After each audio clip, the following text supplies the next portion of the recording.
Good morning, ladies and gentlemen. Welcome to the SAS meetup for September 2020.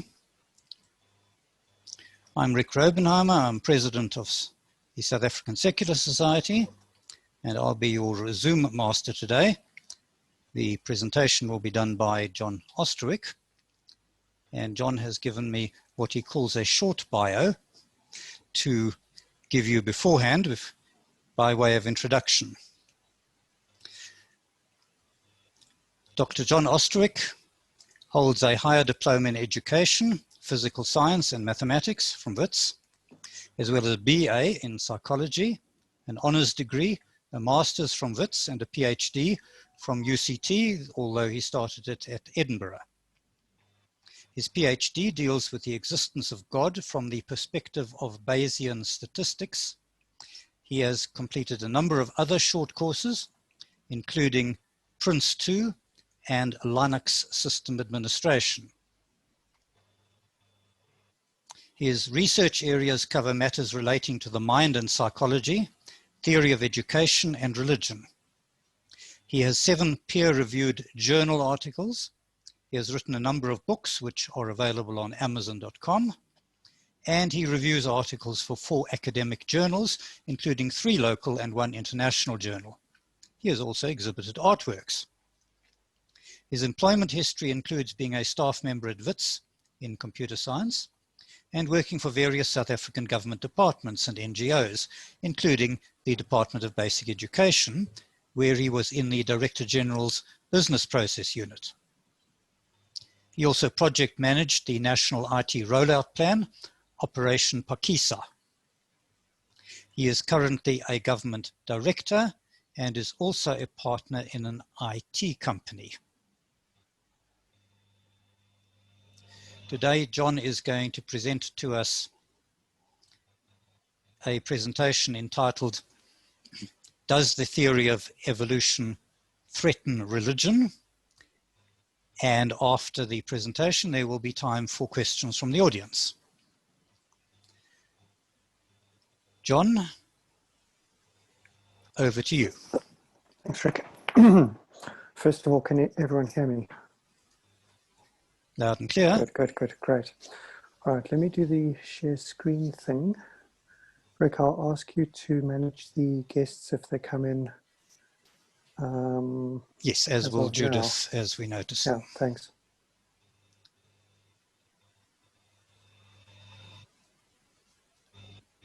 I'm going to try to put it onto full screen mode. I don't know if it's going to work, but let's just see. You should be able to share either a screen or a window, whichever you prefer. Okay. Can you see the presentation, everyone? Yeah. All right.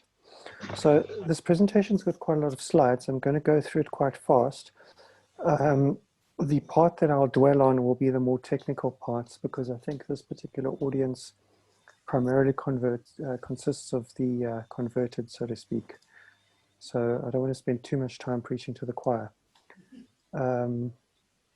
Disclaimer, very important disclaimer.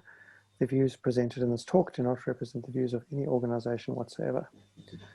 That's just so that my employers don't be upset with me for saying things they don't like. So the presentation is divided into 2 parts. What is creationism, what's evolution, and what are the problems?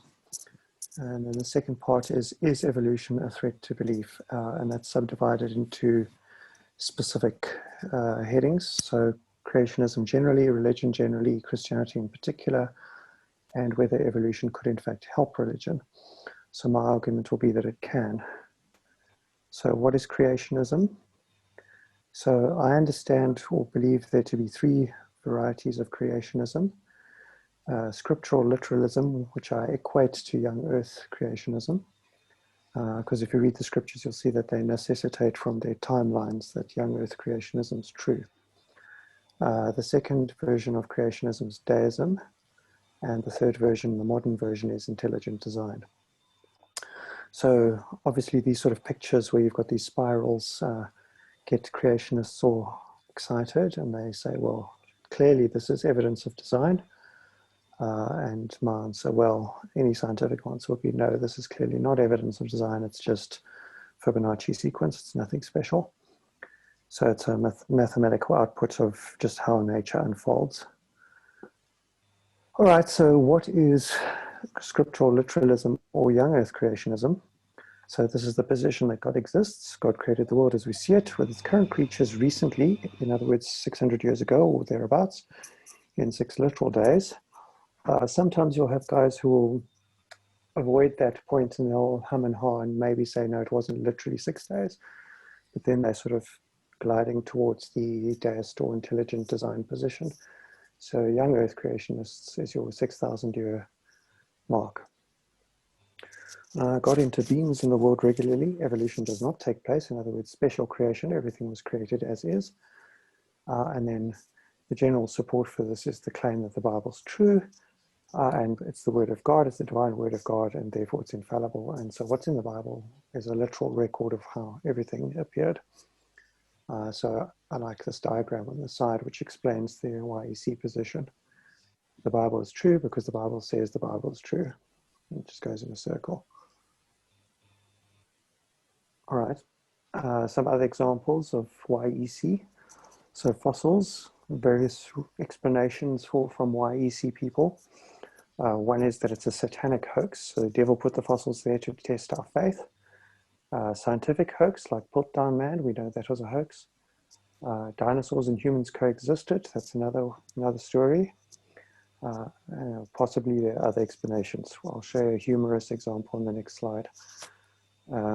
The flood happened, according to YEC. Hence, there are no more dinosaurs. So the flood wiped out the dinosaurs. That's usually the story. The ark has been found on Mount Ararat, and therefore Genesis is true. And voila, there's a photograph of the ark on Mount Ararat. Anyone who has half a brain can see that's just a geological fossil, geological structure of some kind. But apparently YECs think this is a boat, because you know boats get fossilized in 6,000 years, right? No, they don't. So here's a cute picture from an American YEC textbook used in schools in the States, which shows why the dinosaurs died out. Got nothing to do with asteroids and iridium and all those sciencey things. It's just they fell into the holes they dug looking for food. I don't know if this is meant to be taken seriously, but I can't really take it seriously. So what is deism and what is intelligent design? So intelligent design and deism are quite similar. Deism is the old sort of 1700s term. Intelligent design is the American term. So deism is the position that God intervenes. So in other words, you can give scientific explanations like Big Bangs or evolution or whatever, but God directs these things. So God, or the intelligent designer, which I'm going to call Ed for short, set up the laws of the universe, created the world using natural forces, and the metaphorical 6 days could be 6,000 days, could be 6 million years, it doesn't matter.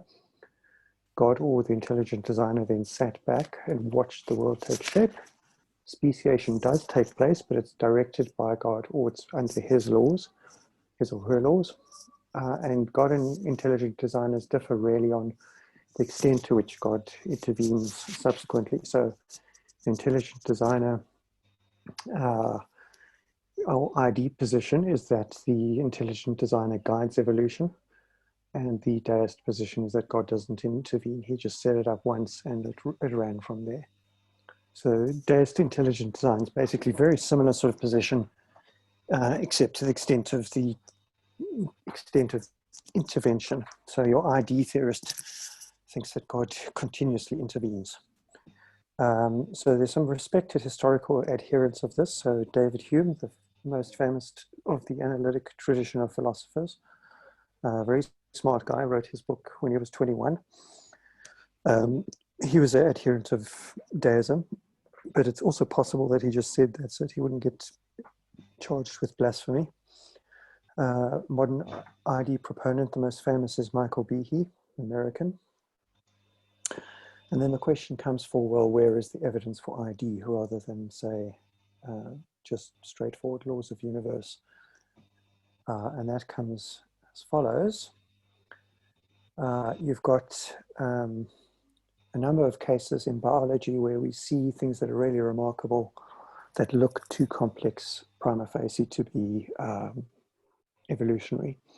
So there we see an electron micrograph of a bacterium with a little tail. It's called the bacterial flagellum. There's a schematic diagram of how it works, where it's effectively an electric motor. And the ID position on this is way too complex to have evolved. It must have been created by an intelligent designer. Other examples they give are the eye. So the human eye is quite fancy. Doesn't look like something that could have evolved. Another example is the blood cascade, the blood clotting cascade. So how does blood clot? So if you see the chemical reaction involved in blood clotting, it involves many steps. And the chances of those things all evolving in one shot are very low. And the other examples, like if you think about an arch. So the classical example of an arch, you've got a keystone in the middle, you pull the keystone out, the whole thing falls down. So an arch would never form spontaneously like that. It had to be intelligently designed. Another example is a mousetrap. If you pull out one of the components, it's no longer a mousetrap, it can't work as a mousetrap. Another example is the watch in the desert. So you're walking in a desert, you find a watch. This is Paley's example, the geologist. If you find a watch in a desert, you can say, well, this is clearly intelligently designed. There's no ways this thing appeared spontaneously. It's too complex. So these are all the familiar arguments that we've heard for intelligent design. We might want to call this intelligent design a god, but some intelligent designers would say it's aliens. For example, von Daniken, the interesting Swiss guy who claimed that we were created by aliens. So the fundamental argument of the ID theorist is that there isn't a scientific answer for abiogenesis. In other words, how life appeared out of nothing, or the primeval soup. However, there are problems with both forms of creationism. So let's go through those quickly. So YEC, literal creationism. Problem with that is the vast number of contradictions in scripture which suggest that scripture cannot be true. So the diagram at the bottom, the red cloud at the bottom, is not missiles hitting each other and flying from different countries to blow each other up. That is contradictions in the Bible. So where one verse contradicts another directly. So I've listed a few examples there where no man has seen the face of God and a man has seen the face of God, etc. Genesis also contradicts well-established scientific evidence. So for example, if you read Genesis 1:3 and 1:14, you'll see that the plants and the light are created before the sun, which makes absolutely no sense. Furthermore, if the world is only 6,000 years old, why do we not find partially fossilized Romans or Egyptians? Because they've been around for 2,000 and sort of 5,000-ish respectively. So we would expect partially fossilized Egyptians, which we don't find. So therefore fossilization couldn't take place in such a short time span, so therefore anything fossilized is much older than 6,000.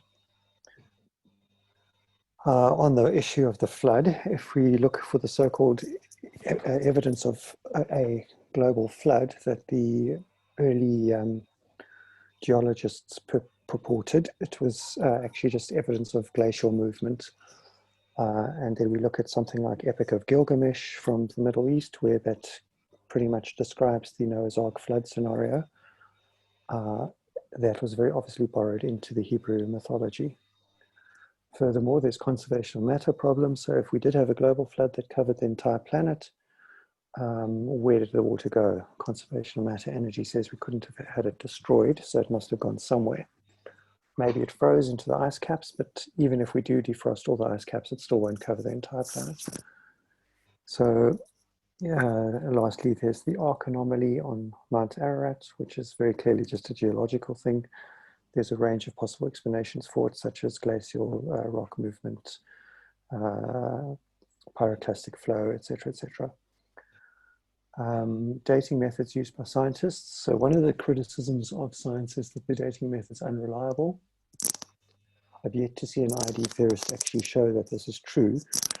The algorithm or formula for doing carbon dating and uranium dating is quite straightforward. It's just a quotient, which is the known decay rate of the elements in the rock.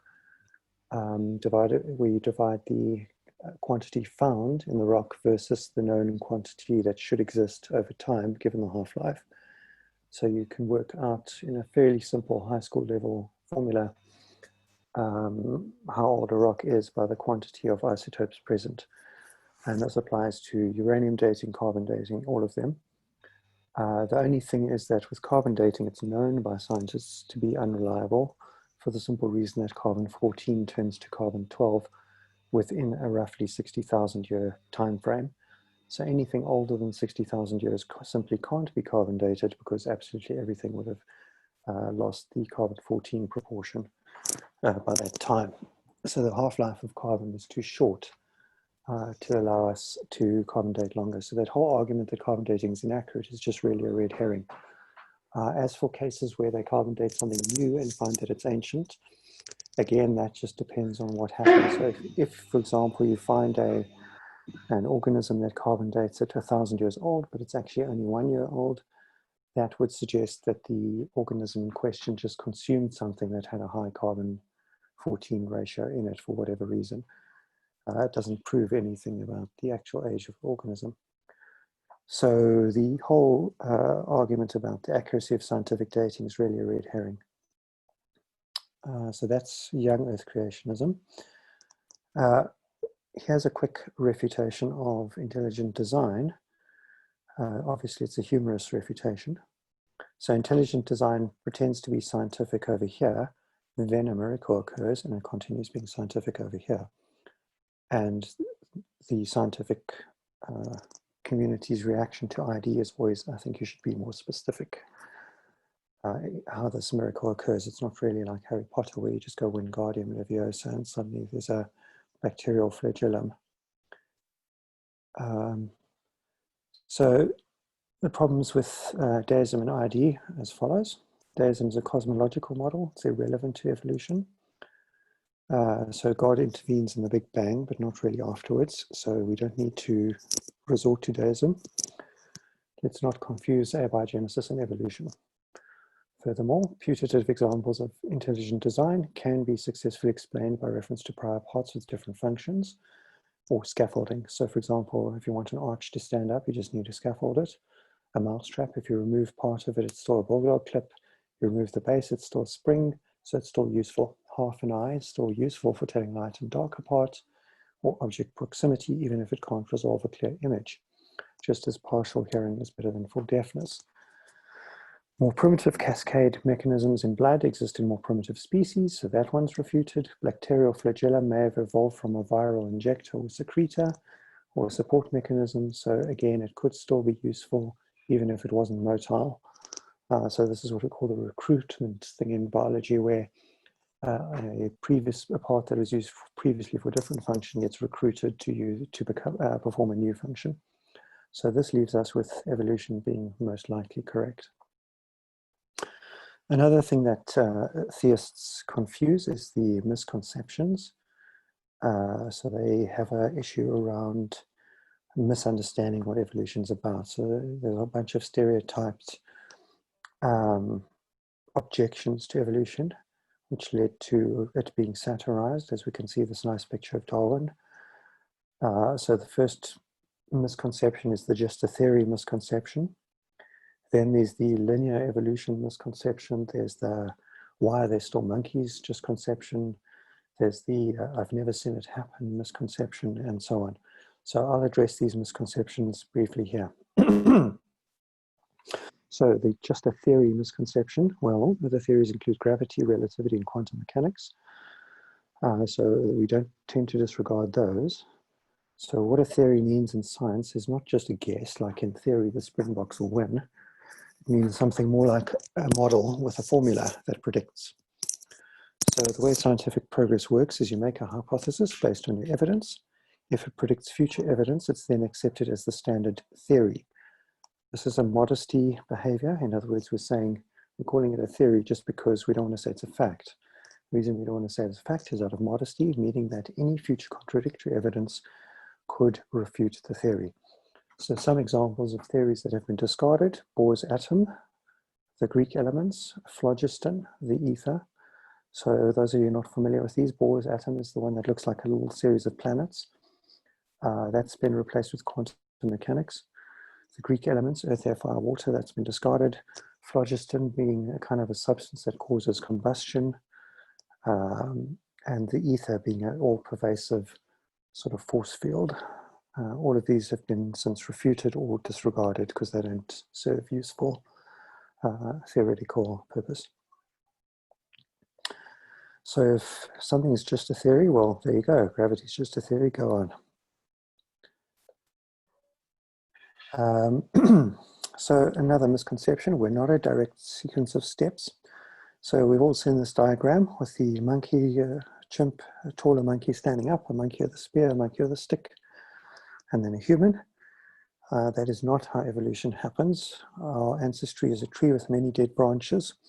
Your ancestors outnumber you. So you've got 8 great-grandparents, 4 grandparents, 2 parents, meaning you'll have 16 great-great-grandparents, 32 great-great-grandparents, and so on. So you're just a leaf on a very big tree. So our actual ancestry looks something more like that, with lots of dead branches. So if you look at this, you can see Erectus died out, Boise died out, Rudolfensis died out, and so on. So it's only Neanderthalensis and Sapiens, which we think were recent. There is also, as we know from about 2008, Homo florensis from Indonesia, where they think they found a survivor of Erectus or habilis, I can't remember which one.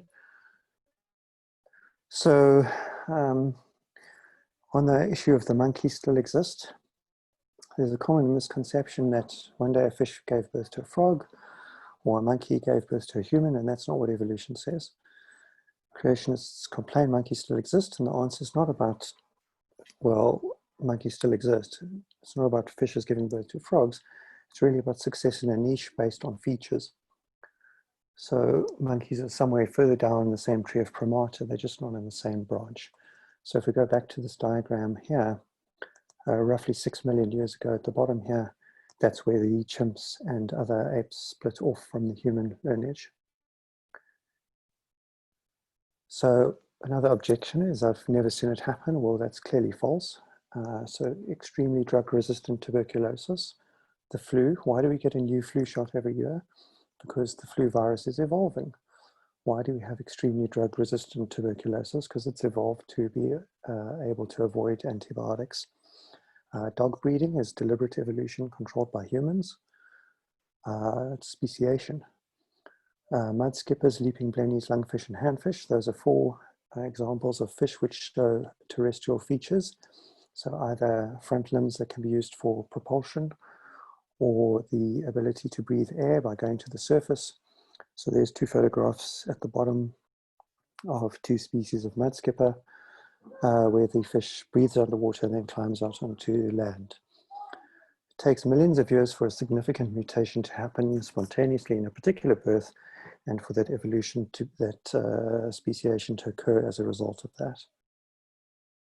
Another example, very nice example, the Watson from South America, very similar to the Archaeopteryx shown in the bottom corner. The baby, when it's born, has got claws on its, what would be its wrist. So if you look at the baby Watson on the corner there, it's got tiny claws that it uses to climb, just like the Archaeopteryx has on its wing. And this is a evolutionary atavism, clearly showing the evolution of birds from reptiles, or what are they called, dromaeosaurs, the dromidae, the running dinosaurs, velociraptors, those kind of things. So we have a modern day clear series of examples of evolution happening right before our eyes. We just don't see it happen fast enough to believe it. Well, at least not everyone. So what is evolution then? So the actual process, as we know, it's a simple mutation occurs, it's successful and the organism breeds, or vice versa. It's a bad mutation, it's not successful, the organism dies before it can breed.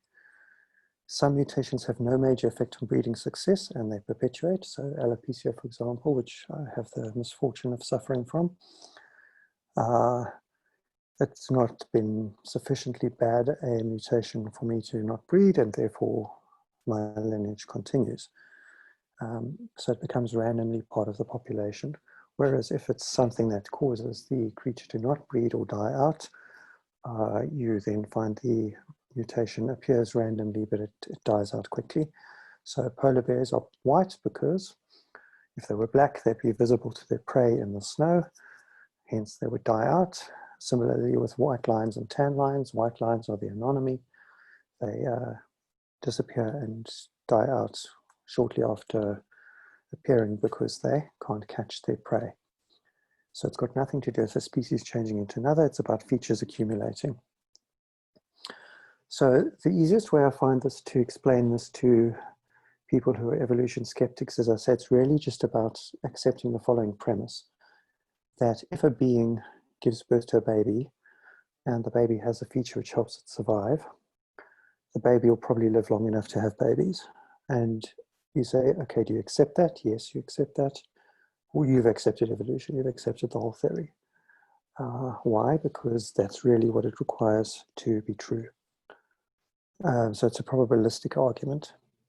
Another feature that's important, geographical isolation. So if you geographically isolate populations, they start to develop separate species from a certain degree of inbreeding, and then you get unique features and greater speciation. So we see this with the famous Darwin's finches cases. So where's some evidence? There we go. Fossil of a dinosaur. The plate tectonics show we've got similar animals on those boundaries of plate tectonics. You've got cases of hands, so morphology, where all vertebrates have 5 digits, 4 limbs, 7 cervical vertebrae, regardless of neck length. So even a giraffe has the same number of cervical vertebrae as us. Embryology, so your embryos all look the same when they start out. All embryos have notochords and gill slits, even human beings. So yes, we have gills before we turn into sort of more humanoid-shaped embryos. In fact, there's a very interesting experiment a few years ago where they tweaked a bit of DNA in a chicken embryo, and it developed features of a lizard-like head, including signs of growing teeth and things like that. So further evidence, atavisms and vestigial features, so back limbs in snakes and whales. So there's a picture of a whale with his back legs. Ostrich, penguins, kiwi wings. So ostriches, penguins, and kiwis don't really need to fly, but they have wings.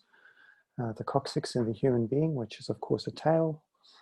Unintelligent designs are proof that ID is false. So why would God design us with an air and food passage joined? A lot of animals don't have that feature, so they don't suffocate or choke. We suffocate and choke easily because we've got a bad design. DNA is another form of evidence. So we're 98 to 99% the same as the chimp. And the percentage declines the more dissimilar the creature. So I think a mouse, if I remember right, was 72% the same as a human. So DNA shows the same family relations as the morphological studies do, reconfirming them. And then obviously there's uranium dating methods. So there's your whale evolutions showing the feet disappearing. There's a nice example of primate evolution happening right before our eyes. There's a chimp walking on his back legs, and there's a chimp at the top using a spear to catch another primate and eat it. So we tend to think of cavemen as walking on their back feet and carrying a spear. Well, there you go, there's a chimp. We're separated from this guy by 6 million years, and he's doing quite a lot of human stuff there. That was New Scientists, March 2007. So there's a summary in one chart of the evidence for evolution. That certainly for me is more impressive than "and then God said." So the big question, and I think the reason religious people resist evolution, is they think it's a big threat to their religion. And the purpose of this presentation, which is what I'm getting to, is that I would tend to argue that evolution is not in fact a big threat to religion. It's a very specific threat. It represents a very specific threat, and it's not a total threat. And I think a lot of atheists think that evolution is a big threat to religion. It's not, and I can demonstrate this, and I will demonstrate this. So the first question is, does evolution threaten creationism? Well, the answer is it depends on which creationism. So if you think of deism, which confines itself to cosmology, the anthropic principle, and things like that, so God just started the universe, evolution doesn't threaten that. Why? Because evolution takes place after abiogenesis. So if, for example, you grant that God did the abiogenesis thing and that he made the planets, that's okay. You can still grant that, and evolution doesn't threaten that.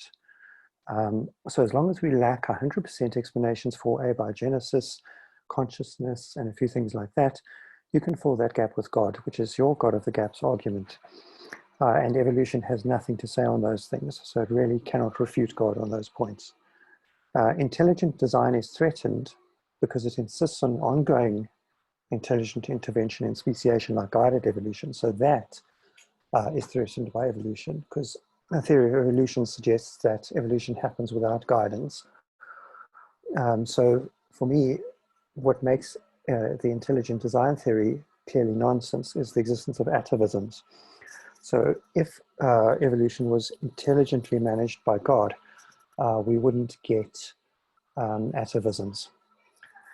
Evolution clearly threatens young Earth creationism because of the timescales and the disagreements between timescales. But the main threat to theism is the increasing number of gaps, the decreasing number of gaps we need to fill with God. So if we look at, for example, our state of knowledge in the medieval period, we will see that most gaps that existed in the medieval period were that people thought that God needed to fill. So what is disease, what is psychological disorder, etc. Those have been explained by science, so we're now just left with the Big Bang and consciousness, I think, as the main mysteries left in science. So we can guess or induce, as we say in philosophy, that all phenomena ultimately will be explained without God. So it looks like the God of the gaps has got less and less to do. Does evolution threaten religion? So let's look more specifically at this. So this is Bayes' theorem at the top of the screen there. It looks scary, but it's not really. It's just a multiplication over a divisor.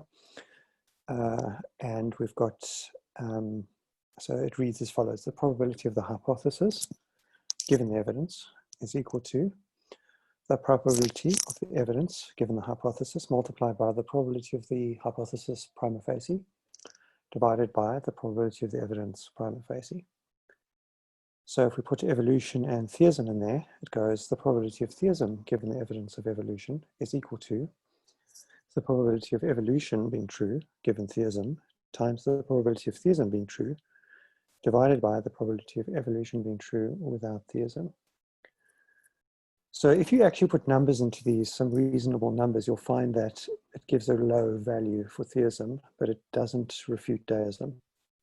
So for example, if you think that of all the overwhelming amounts of evidence for evolution, it makes the PE element at the bottom quite strong, and the pH element at the top, even if you weight it at 50-50, the divisor at the bottom makes it strong enough to reduce that effect and give you a low resultant pH given E. So I'll show you an example of this kind of calculation shortly. So if we put aside the creationism thing, we can say that religion offers many things like moral codes, comfort under stress or loss, certain wisdoms. I mean, if we put aside Christianity, which has a bunch of weird moral codes, there are some religions that have reasonable moral codes. And some of those are not offered by science. Science doesn't generally say much about morality, except as a sort of biological explanation of, say, tribal or herd cohesiveness.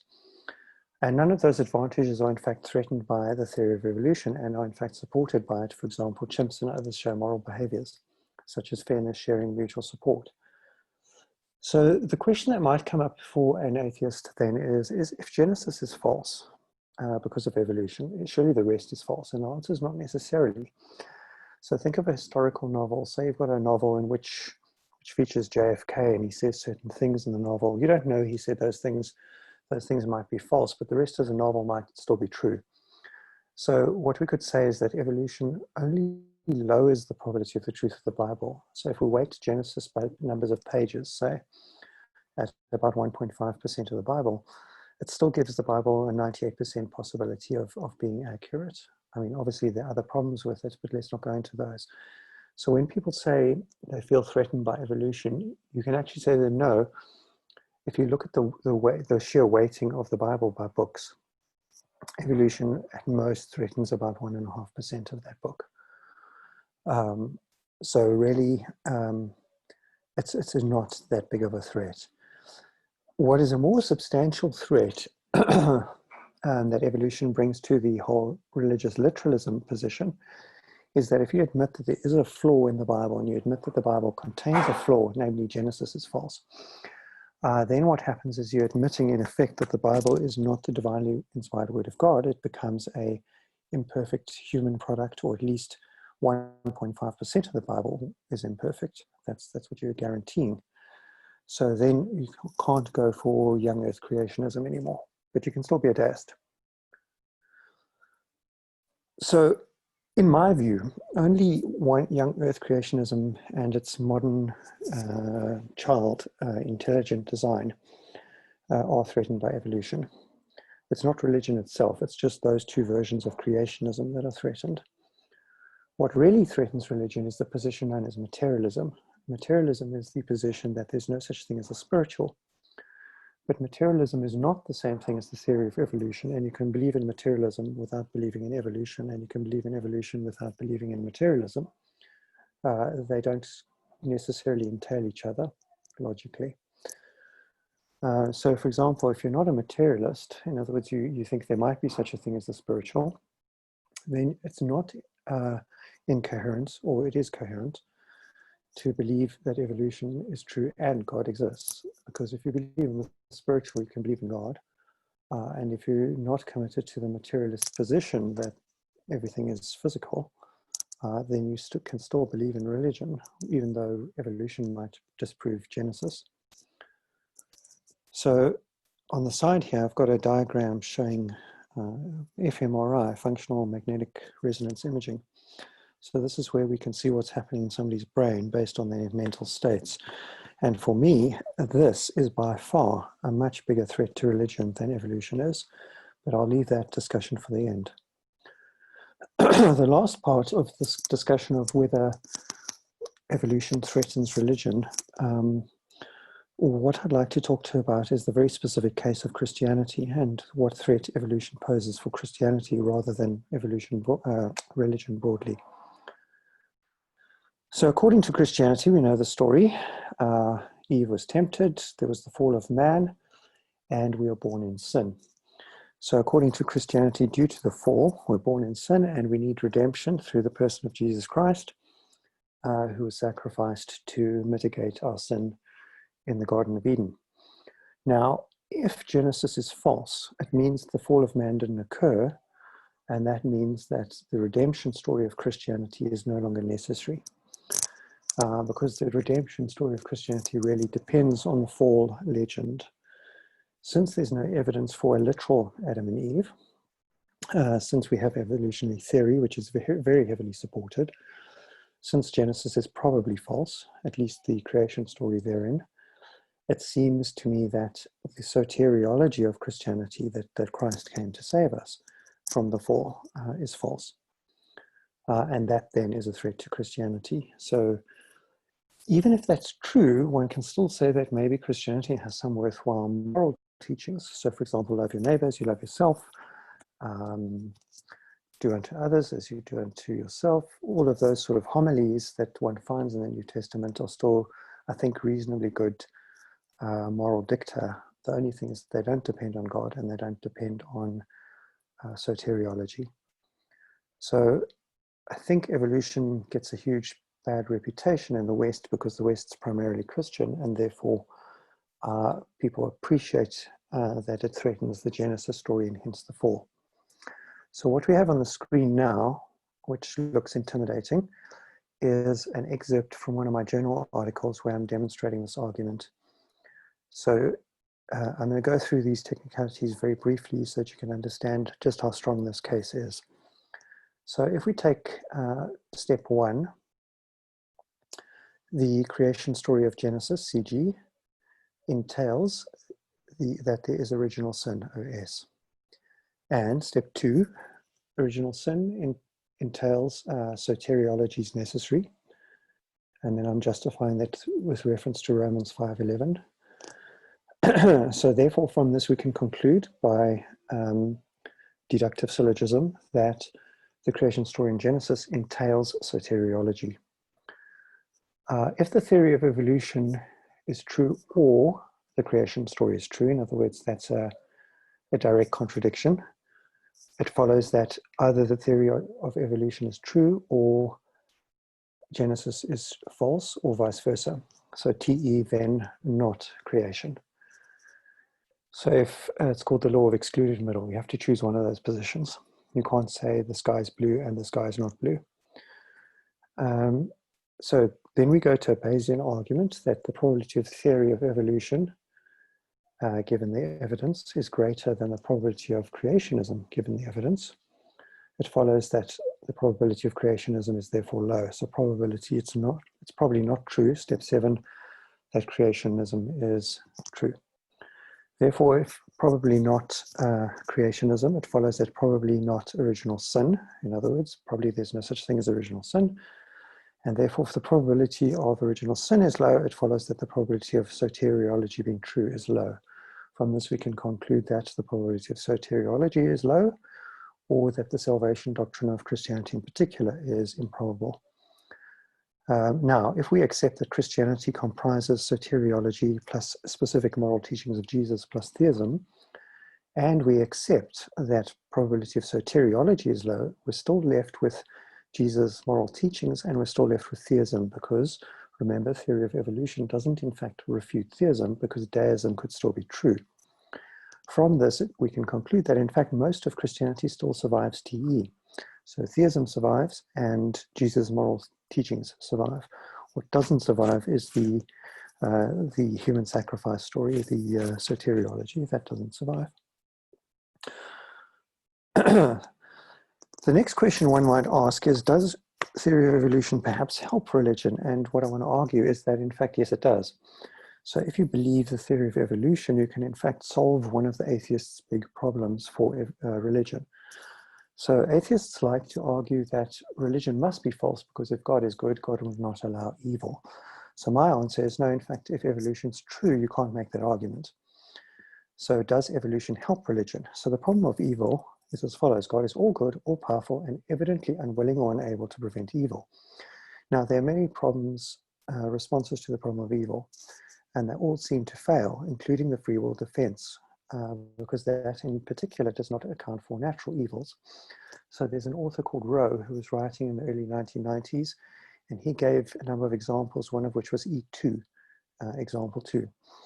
And E2 consists of a fawn or cute little Bambi deer that dies in a forest fire. Other examples might be hurricanes as tools of punishment, indiscriminate punishment, and so on, victim suffering. So these are examples of evils that are not catered for by free will. So you don't get a hurricane because of free will. You don't get indiscriminate punishment because of free will. You don't get victim suffering because of free will, and so on. So, for example, a cute little deer dying in a forest fire, he didn't choose to do evil and therefore deserve to be burned to death in a forest fire. So these are natural evils that come upon people and creatures as a result of things other than free will. And therefore, these are evils that cannot be explained by reference to the doctrine of free will. So the best escape from the problem of natural evil is to say that it helps creatures evolve. In other words, believers need the theory of evolution to answer the problem of evil. Evil is necessary in order for evolution to take place, because if something doesn't die, you can't evolve. So evil is a necessary evil, and it's part of God's plan, it could be argued. Thus, the theory of evolution actually helps some religious points of view to make the case that God is benevolent and has designed the world such as to improve creatures' lives and make life better. And there's the formal demonstration of the argument. So it is good that species evolve. God is omnibenevolent. Therefore, if God exists, then species will improve over time. Now, necessarily, the example E2 of a fawn dying entails that this would be an example of a species improvement occurring because the buck was too stupid to avoid a forest fire, or he was not sensitized to detecting forest fires. So he didn't get to go and breed because he was not able to see the warning signs of a fire. So that helped buck in that particular case to not be so stupid about fire and to learn to run away from it and so on. Therefore, if God exists, necessarily some evil like E2 would exist because species must evolve and become better.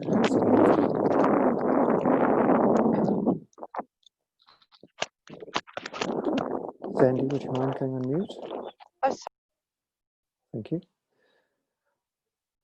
From this, we can conclude that if God exists, necessarily God would allow evil E2 as part of the sort of general structure of life on Earth. So you would find that, for example, why do we feel pain when we touch a stove? Well, because you want creatures to avoid heat and touching stoves. So from that, we can see that a good God would allow suffering in that sense. And evolution necessarily involves suffering and death of creatures. So therefore, evolution can in fact support a theistic worldview. It definitely doesn't refute evolution, religion. Summary and conclusion.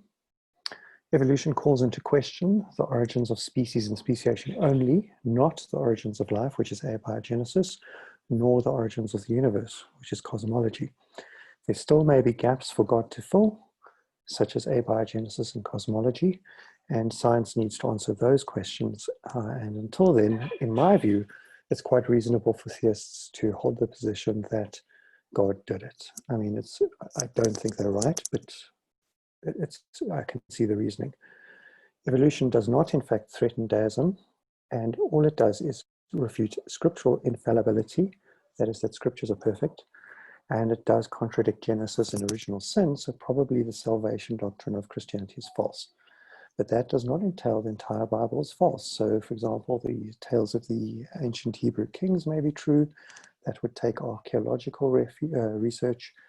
The story of Jesus might be true apart from the magic shows, and so on. So one can't reject the whole of religion just because of evolution.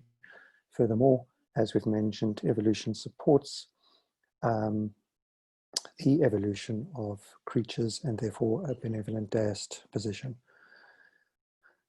So there was another religious writer, Liu Tzu, who was a Taoist figure writing about 2,500 years ago.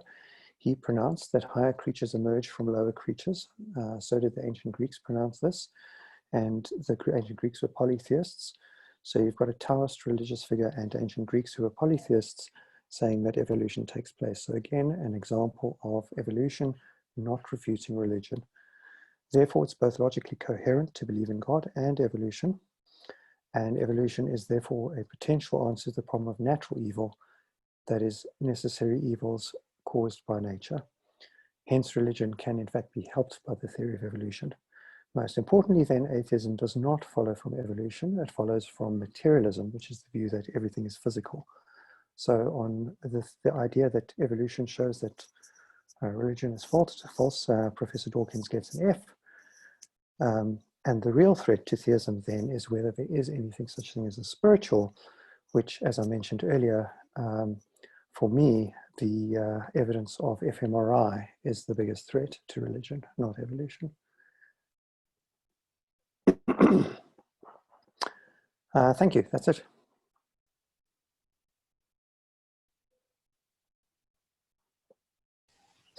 Thank you, John, for that very interesting presentation and spot on time as well. we have time for questions. It's probably easiest, John, if you run the question time. What I'll do is I'll ask people if you will turn off your camera, so that if you do turn your camera on, then that means you want to put a question. You can also raise your hand in the participant list. John, can you see the participant list on your machine? Yeah, I can.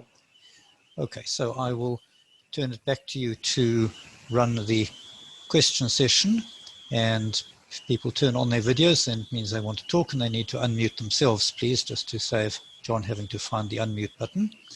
So over to John and over to the audience to ask any questions. All Thank right, you. so if I can briefly intervene, I see Ziggy's got his screen up, but I see that Basil Johnson beat him to it on the text, so that looks like a protest. So Basil Johnson's question is, can we spend some explanation on the MRI evidence? So for me, if you look at my research papers, the majority of them deal with philosophy of mind. And there's a lot of fascinating evidence that comes out of MRI. Some of it pretty terrifying, which I can go into. And what's interesting about it is that there's strong correlations between brain activity and mental states. And the ancient Greeks actually were quite smart people. And one of the famous, I can't remember exactly who said it now, because I haven't looked at this material for about 2-3 years. The observation from the ancient Greeks was, why do you faint when you get hit on the head, but you only experience pain if you get hit on the foot? So clearly your consciousness resides in your skull. So if you want to, for example, talk about things like souls and spirits, you have to just say what you mean by that. And I find that when I interrogate believers about souls and spirits and such, they find it very hard to avoid equating the mind or consciousness with soul and spirit. Sometimes they try to avoid that. I have encountered people who try to avoid that conclusion, that they're the same thing. But most people, when pushed, have to admit that when they talk about the spirit, they mean the conscious mind. If that's the case, then it's very demonstrable with MRI that the consciousness is in fact just the brain activities. This is demonstrable by a few simple experiments. So the first would be chop off somebody's head and ask them to talk to you, and you'll notice that they stop talking fairly shortly.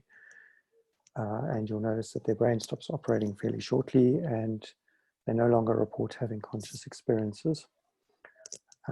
So that would suggest that the consciousness resides again in the head. Same thing, knock somebody on the head, they fall unconscious. Give somebody an anesthetic, they fall unconscious, etc., etc. So it's fairly clear that the consciousness has something to do with the brain. So there's a whole research area in philosophy called philosophy of mind. It's related to psychology as a discipline, but it's most closely related to neuroscience and neuropsychology. And if you look at most of my papers on neuroscience and neuropsychology, I deal with these questions about specifically what is free will. How could it be instantiated by a neurological computer? Does it matter whether we have such a thing as free will? And just to give my position cards on the table, so my present view and my view for the past 20 years has been that Sam Harris and people like that and Dennett have a very good understanding of this. It's highly unlikely we have such a thing as free will. Now, Dennett himself has a position called compatibilism. Those of you who don't know Dennett, he's one of the four horsemen of the atheism. So he's a big atheist. He's what we call a compatibilist. So he believes that the mind is somehow caused by the brain or represents the activities of the brain. But he's prepared to accept the concept that there might be something called free will. And he plays around with words to do this. So he relies on things like phrases like free will is where you get what you want because you want it. And you could implement that under, say, a fully neurological, fully neurologically deterministic model. You could still, that would still be true. So he says, and therefore you have free will. So him and Sam Harris, for example, the other horsemen of the apocalypse, along with Dawkins, Harris disagrees, and I support Harris on this position. And Harris, his doctorate is in fact in neuroscience, so I'm more inclined to take Harris seriously. So one of my publications deals with what are called the Libet experiments.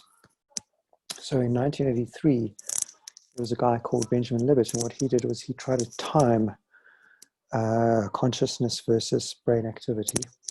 And he found that there was a significant timing gap between reported consciousness and brain activity. And more recent experiments, replications of Libet using fMRI, show that the timing gap can be as big as 10 seconds. In other words, your brain starts doing stuff 10 seconds before you as a person are aware that you've made a decision. And that suggests that your so-called decisions are in fact non-conscious brain events happening before you are aware of them, and therefore before you could potentially control them. So from a religious spiritual point of view, if you happen to believe that, say, the soul and the mind are spiritual, you're left with a huge number of problems, like how then is the soul in any way controlling the body? There's a very famous case of this problem coming up in Descartes in the 1600s, where he says, how does the mind control the body? He concludes it's through the pineal gland, an arbitrary little structure in the brain. But he's wrong, of course. And it doesn't answer the question. It's what we call kicking the can down the road. Because you need to ask, well, why is the pineal gland special? How does it turn soul powers into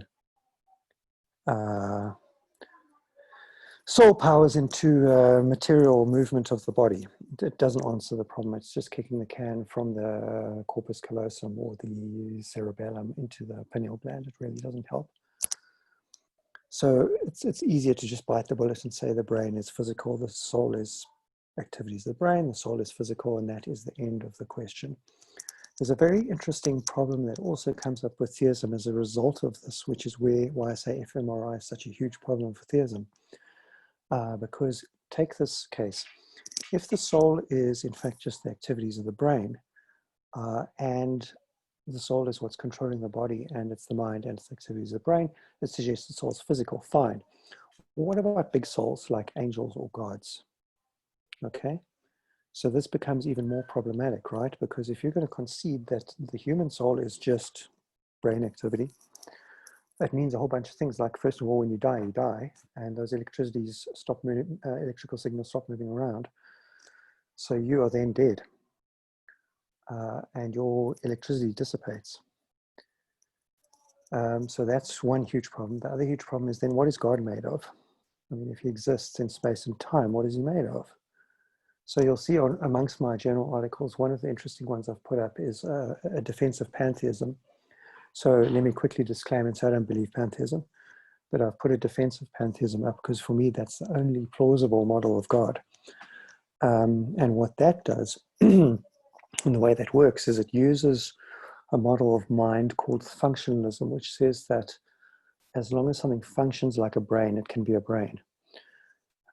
So for example, AI, computers, if we could instantiate something very much like a brain with a computer, we would have a conscious mind. That's the idea of AI ultimately. So the idea with pantheism is that God is everywhere and everything. Now, if you look at the patterns of dark matter filaments through the universe, they look remarkably like a brain and the neural structure of a brain. And that is really interesting.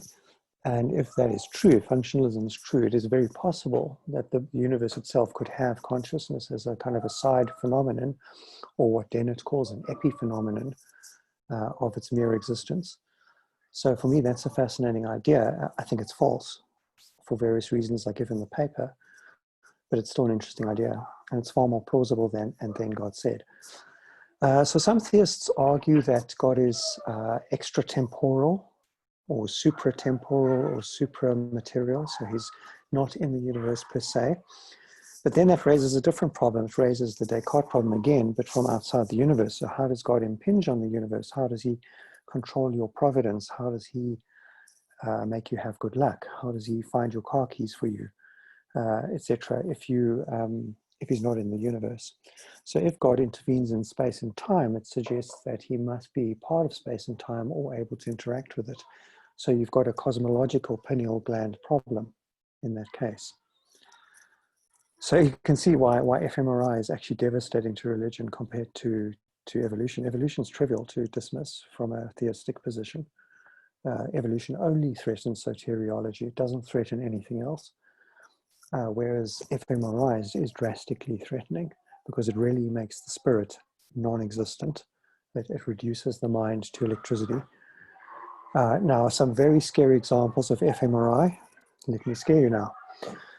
About 2 years ago, the Japanese succeeded in extracting images from the mind. Okay? So they would put an MRI on somebody. They'd get them to look at a series of stereotype pictures, post boxes, cats, etc. And they recorded the neural signals that corresponded to those pictures.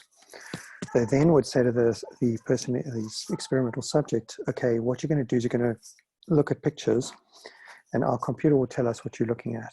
So we're in a different room and the computer will tell us what you're looking at. But the computer didn't just tell them what they were looking at. It actually showed a picture drawn from the algorithm, drawn from the neural signals, drawn from the speckles on the fMRI, what the person was looking at. And the pictures aren't great, but you can kind of see what they're looking at. So the researchers were able to tell in another room using MRI what the experimental subject was looking at. Now, why is that terrifying? So for example, let's say you're accused of a murder. Okay, it means all they need to do is put you into a machine, show you a few photographs of the murder scene, and then if your brain lights up with the pictures of the murder scene afterwards, they can say, well, you definitely recognize that murder scene, don't you? You must be guilty. So it really brings to light and possibility something like thought crime or pre-crime, like we see in Minority Report, where they know what you're going to do before you do it, or they can tell from just reading your mind. So recently we saw Elon Musk demonstrating Neuralink with some pigs. This is fully plausible. We've already had these experiments done. A few years ago, there was an experiment where they wired somebody's brain up to internet. And then on the other side of the Atlantic, they put a robotic arm, also wired up to internet. And the person was able to operate the robotic arm across the Atlantic using internet. So really, anyone who wants to dispute the physical nature of the mind, you're really wasting your time. The evidence is overwhelmingly against you. What isn't 100% clear is exactly how it works. How do we have this magical, what Dennett calls qualia, qualitative experiences? How do we have qualia? How does this electrical arrangement of our brain instantiate qualia? So that is one of the great mysteries that science hasn't answered yet. That plus the Big Bang, I would say, are the two big mysteries. And most people will throw God into that. I don't, but most people will. So that's the long answer to a very short question.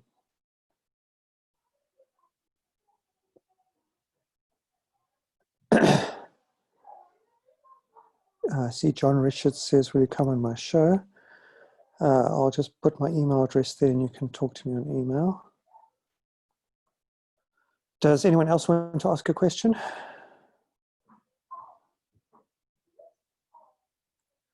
Any takers? Rick? I thought Ziggy might, but he seems to be quiet. Yes, there's something I think you've glossed over, John. Mm-hmm. Go ahead. And that is that, as I understand it, the absolutely central premise of Christianity is the need for salvation by believing in Jesus Christ. Mm-hmm. Now, what you have shown pretty conclusively is that because of the chain going back to Adam and Eve and the Garden of Eden not existing, Mm-hmm. that entire chain falls flat. And therefore, I would say that Christianity isn't left with very much. Yes, you could look at the teachings of Jesus, but you're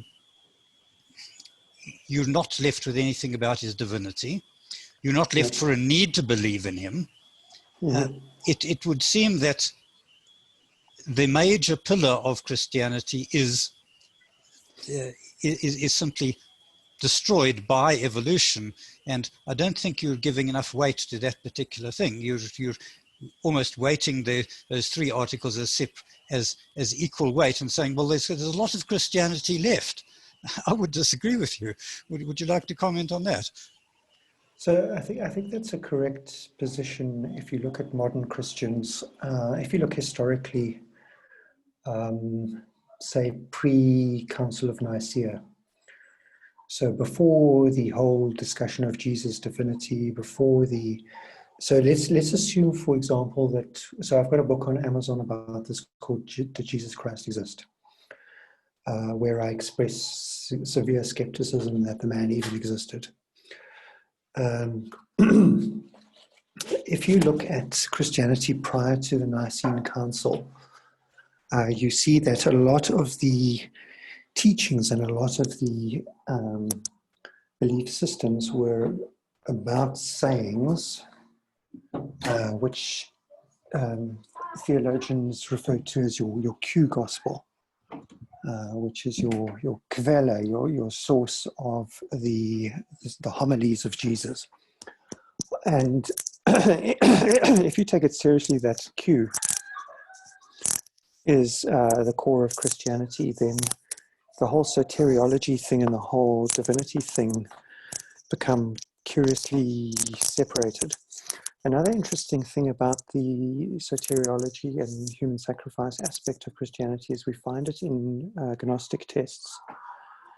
So I'm not sure how many of us have looked at, say, Gospel of Judas, which was one of the books that didn't make it in the selection process. And Judas' Gospel makes the Gnostic claim about the flesh being this inferior vessel that carries the spirit.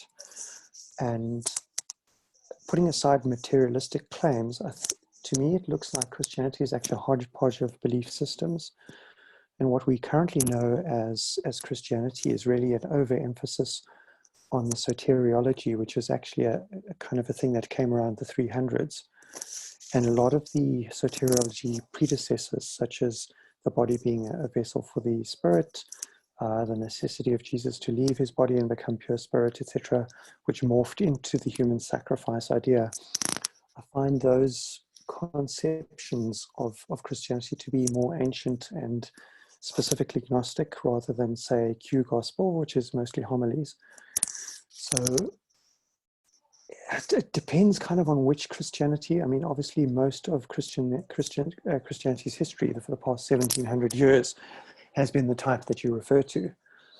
But we also hear people say things like, that's not a very Christian thing to do, or a real Christian wouldn't do such and such, which is really a reference to the homilies, do unto others, and so on. So for me, that's one possible answer to you. Another possible answer to you is if you look at parallel religions, so Judaism and the Islam, those religions primarily require submission to God, worship of God, absolute obedience to God. And neither of those depend on the Jesus divinity thing. So those religions are intact without the soteriology thing. And they have their own sort of pseudo-soteriologies where you'll go to heaven if you believe in God sufficiently strongly, if you worship God, if you follow his commandments, etc. So those are kind of act soteriologies where you save yourself through your devoutness. It's only Christianity that departs from that, and only in some verses, by the way, where it says that you're going to save yourself through grace, in other words, the sacrifice. There are some verses that talk about doing good works and so on, which are your more traditional Abrahamic positions. And you find this schism in Weber, for example, where he distinguishes between your North European Christianities and your South European Christianities, where your South Christianities tend to rely heavily on the soteriology, and your North Christianities tend to be more act soteriology, so they're more like you'll get into heaven through good works, etc. And the reason for these accommodations, of course, is the question of the salvation of Jews and other non-Christians, where there's an intuition in the north of Europe that it's unfair that a person should burn forever in hell because they didn't hear about Jesus, because they didn't believe in him, or they thought he was just a man, or he was just a prophet, or whatever. And there's this kind of sense of, well, maybe Jews will go to heaven if they work hard and do good deeds and so on. So you'll find some Christians will resist that insistence on soteriology for non-Christian people. So that's another possible answer. And then the third answer that occurs to me is, I think that if you look at most religions, there are just homilies and a belief in a God, or a superpower of some kind, whether you call it the Tao, or whether you call it Brahma, or whether you call it whatever. So when you look at Christianity and you strip out the soteriology, you're still left with a huge bunch of homilies. You're still left with believe in God. You're still left with Jesus was this wise preacher, which is kind of similar in features to Islam, minus the human sacrifice part. And the Muslims don't do the human sacrifice part. We wouldn't say they're devoid of religion. We wouldn't say they're devoid of a faith. So what I would suggest to Christians who wanted to accept evolution is just drop the soteriology and accept that your religion is not much different to Islam without it. And I realize that's a big ask, and you're right, it is a big ask. But I think if you look at this overemphasis of the soteriology story, there's still a huge amount of value that one could draw from this ancient culture without that silly human sacrifice part.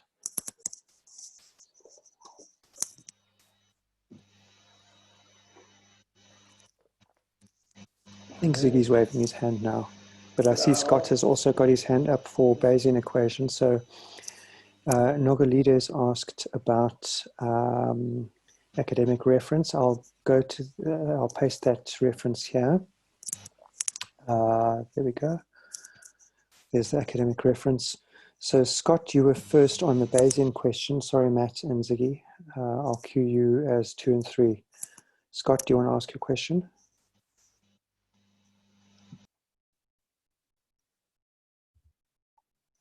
Okay, fine. I'm just struggling to unmute there. Okay. No worries. What I'm actually looking at is the use of sort of Bayesian mathematics to sort of try evaluate confidence in views. Do you not consider that ultimately the fundamental problem is that you comparing, say, the theory of evolution as understood by appropriately qualified people versus the biblical creationist account as espoused by mainstream churches. And this is in fact the wrong things to compare. And what we should be comparing is the theory of evolution against a concept of a consciously deliberate, dishonest, immoral God who's falsified all the evidence to look like evolution, when in fact the truth is quite different, to test your faith.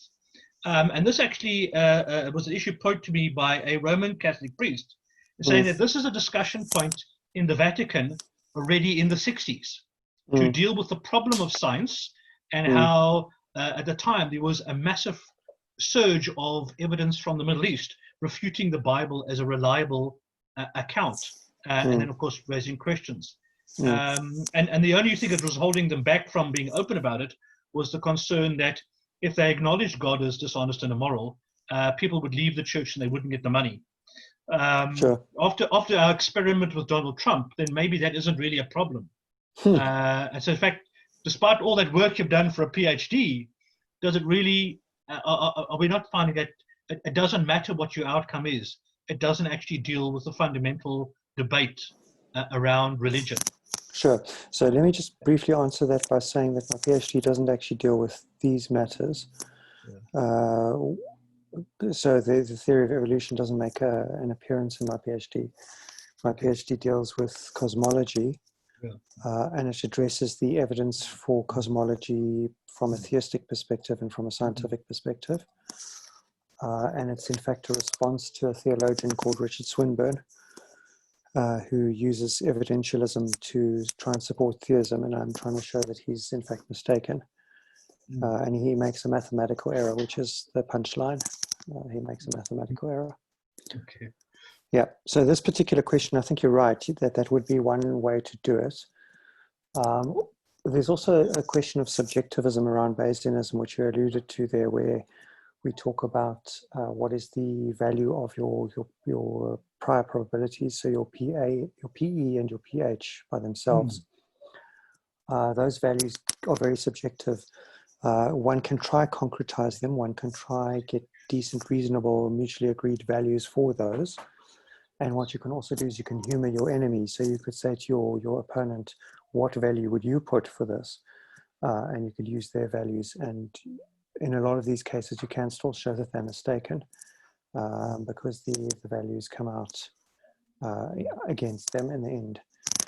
So let me give you a simple example. So let's say, for example, we wanted to give the evidence for theism as the Bible. The most objective way to do this would be to take every single verse in the Bible and say, is there historical proof of this verse? Is there historical proof of this verse? Is there historical proof of this verse? And then just do a strict count of number of verses with historical proof versus ones without. And say, well, objectively, you've got, say, 5% or 0.005 as your probability. And you could do the same for, say, theory of evolution, where we've got that big chart with all the supporting evidence. And we could say, well, here's 1,000 pieces of evidence that support evolution out of whatever arbitrary amount to be satisfied by. So if a theory has to have, say, 100 pieces of evidence in support, and you've got 1,000 pieces, then you can give it a very high probability. If you say, no, our threshold is 10,000 pieces of evidence, then we could go and find those 10,000 pieces of evidence. So there are ways to make these probabilities objective. Part of the difficulty is getting your opponent to agree. Yeah. All right. So I'm under a bit of time pressure. I've got to finish in the next 15 minutes. I think it was Ziggy and then it was Matt. Thank you.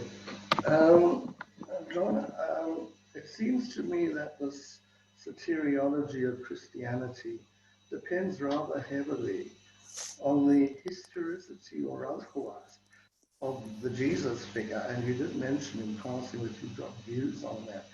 Could you tell us a bit more about that? So what interested me when I was doing my PhD is I discovered that there was this conspiracy theory online in the atheist communities that Jesus didn't exist. I first encountered the conspiracy through a book called Who is This King of Glory? It was written about 120 years ago by a British author who was looking at parallels between the Jesus story and the Egyptian mythology. And just superficially skimming through that book, I noticed that there were quite a lot of parallels that were alarmingly similar. And that triggered my awareness of the matter. And then I saw a conspiracy video called Zeitgeist. There are 3 Zeitgeist videos. The first one was the most wacky, with the most number of factually incorrect claims. And I looked at that video and I thought, no, this is definitely wrong. And I started writing up a rebuttal of it. And then I noticed that on further examination of some of the things I thought were wrong, that in fact they were correct on 1 or 2 points. One of them being that we have no direct archaeological evidence for the person of Jesus Christ at all. The oldest scripture manuscripts, I think, are 400s, if I remember right. The dating based on events described therein, they date them to 70 AD. So now if we think about, for example, how inaccurate our memory of, say, Elvis is, and that there are people that believe Elvis is still alive, and he only died, what, 50 years ago. You know, to think of a case where somebody died, say, 40 years prior, your accuracy of your memory is not going to be great. And those memories that are recorded there are for your Pauline epistles. And your Pauline stuff very seldom mentions Jesus in a physical form. A lot of it says, refers to him by name, but it doesn't refer to him or describe events in his life. Those are left to the Gospels.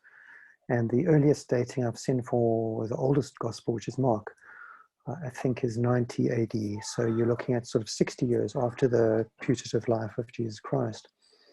So when you're looking at Mark, it's really like your grandmother, you're writing about your grandmother's life when you never actually met her. So the accuracy of Mark is disputed, never mind the ones after that, Luke, Matthew, and John. And then if you compare the Gospels in between them, they contradict each other quite heavily on a number of key points, like where did Jesus meet the disciples after crucifixion, after he rose, how many people were at his grave, were they angels or women, how many of each. There's disputes about where the miracles took place, how many people witnessed them. There's the order of the miracles and the homilies, what order did they occur in. There's a whole bunch of problems around it. So for example, if you look at the beginning of, I think it's Luke and Matthew, but I can't remember now, you've got the genealogies.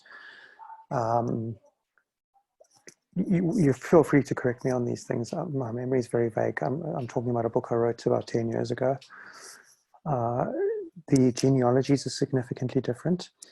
And in fact, what's worrying about the genealogies is that you've got Jesus putatively born of a virgin, not descended from David, but the genealogies all trace him back to David to make him the Messiah, because the Messiah in the Moshiach in Hebrew mythology has to come from David.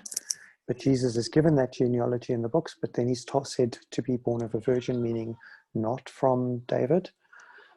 So there's all these problems that come up with the Jesus story. Never mind the missing childhood gospels, which we find in the Apocrypha, which are ridiculous books. If you read them, it has him doing stuff like smiting pigeons and smiting his friends and all kinds of mean stuff. So really, it's all very clearly mythological until you get to the books of the Gospels themselves, where his concrete life is described. But if you read the books of his concrete life in the Gospels, it's fairly unremarkable. It's a guy who's a teacher, he's walking around, he's saying stuff, and he gets crucified. Well, frankly, lots of people got crucified, hundreds, thousands, if not thousands. So what is remarkable about the story is absolutely nothing. This is just a zealot walking around, preaching his story from some document that predated him, which they call Q, citing the usual homilies that are present in the Talmud. They're present in the Torah in different forms. So even the do unto others is in I think Leviticus somewhere. So it's a fairly unremarkable story with very easy to believe details. And a very remarkable saying I saw once in a book by a guy called, what is his name now? I can't remember, local author.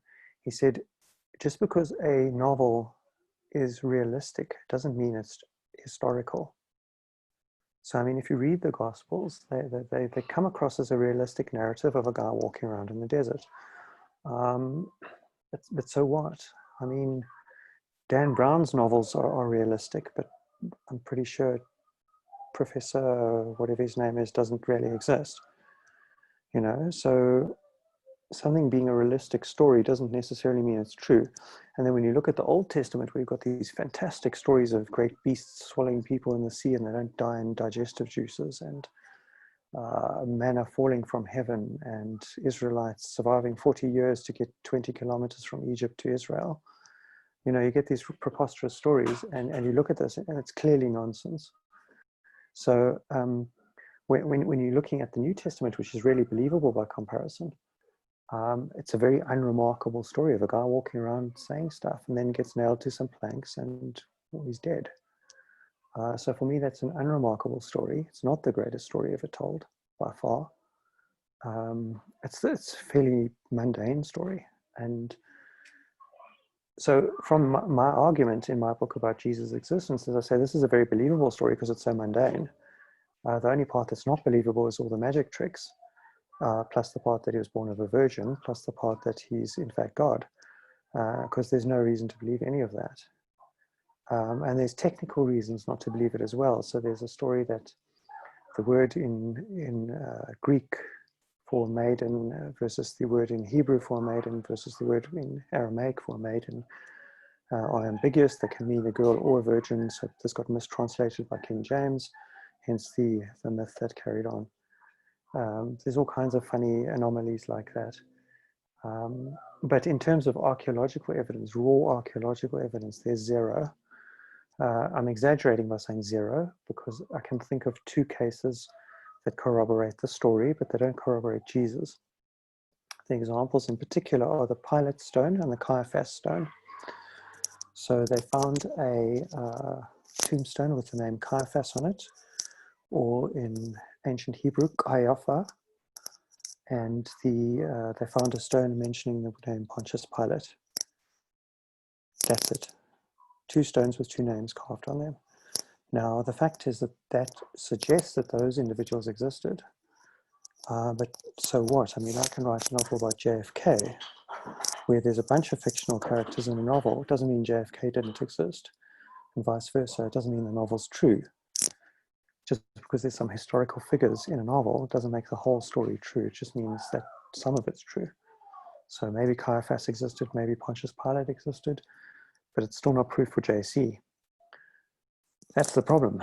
We don't have a carving of him. We don't have his own novel written in his own hand. We don't have his diaries. We don't have his sandals. We have found a grave which mentions names. This was by Simcha, what's his name now? I can't remember. Some Israeli archaeologist found a grave in Jerusalem where there are, what are they called? Grave boxes. What's the word for them? Something with an os something. I can't remember the word now. It's a little box that you put bones in. Once the person's died, dried out, you take all their bones. Ossuary. Ossuaries. Thank you, that's the word. Yeah, so they found all these ossuaries, and on the names of the boxes, it's got like James, Mark, Luke, Jesus, Joseph, etc. And that's all very well. But so what? I mean, those are very common names. The Bible's full of those names. It's like going to England and you're looking for proof of King Arthur, and you find a family tomb which has Arthur and Jennifer buried in it, dating back, 1,500 years. And you're like, oh, it's Arthur's tomb. It's his wife, Jennifer, and Arthur, king. I mean, so what? Arthur and Jennifer are common names. So, it's really speculating to suggest that this is JC, and there's a very big problem with it. Furthermore, if there's in fact a box with bones in it and it's got the name Jesus on it, or Yeshua, to give the Hebrew, didn't he go up into the sky? Wasn't he assumpted? Why are his bones in a box? Right? That clearly makes Christianity nonsense as well. So, I mean, even if he did exist, you've still nonsensified the whole flying up into heaven thing. So there's huge problems with the archaeological evidence for this thing. I'm prepared to grant it on the assumption that there could be you could always check this thing based on DNA samples if you could get them, but really I don't think we're still going to get anything conclusive, much less a girl who can walk on water at the end of Da Vinci Code. So yeah, I'm skeptical. I'm prepared to grant credence that there was such a guy, but not that he was a magician. And if you grant that, then really you're just making Christianity the same level as Islam. It's just a religion with a prophet who said some stuff that is reasonable and some stuff that is a bit crazy. Digging your eye out is a bit crazy, for example. And that's it. I think that's good enough for religion. So we want Matt next, huh? Thanks for the answer. Sure. Matt, you're up.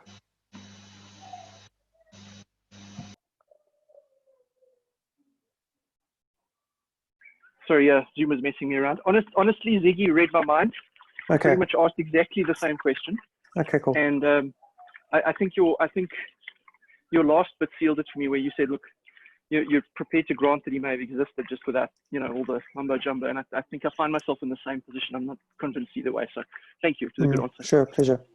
All right. everybody, I have to get going. I can take one last question if there's any, otherwise that's it.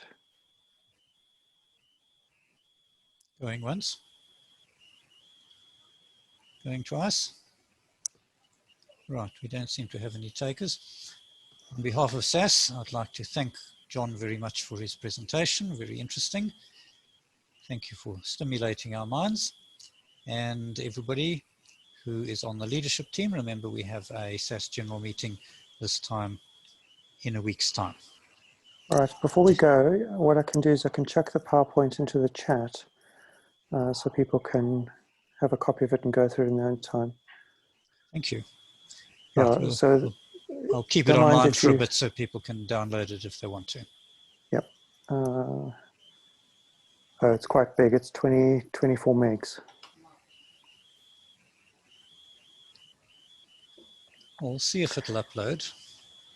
Yeah, it's going. It's about halfway now.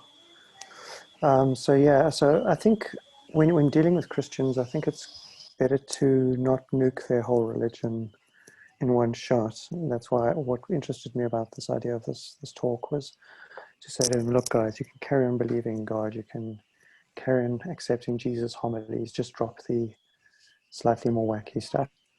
He self-sacrificed to himself to save himself from himself because he was angry with himself for allowing a lady to eat a snake's apple. If you drop that little weird part there. Okay, all right, everybody, thank you very much. Oh, academia, sorry, I see there's a question, academia edu, yeah. Let me send that link, academia edu. Yes, I know. Maybe the good news on this academia, John, is that as soon as I loaded this thing up, academia has been sending me links to your articles. Okay, all right, okay. Yeah, so maybe it does work. Yeah, it's the spyware. It's computer spying on these things you're doing. There's the link. All right, thanks very much, everyone. I have to go. Thanks again, John. Cheers, bye. Bye, and Bye-bye. thanks everyone for attending. Bye all.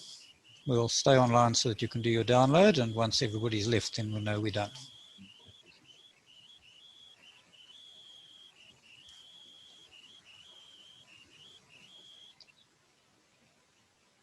Yes, I can read.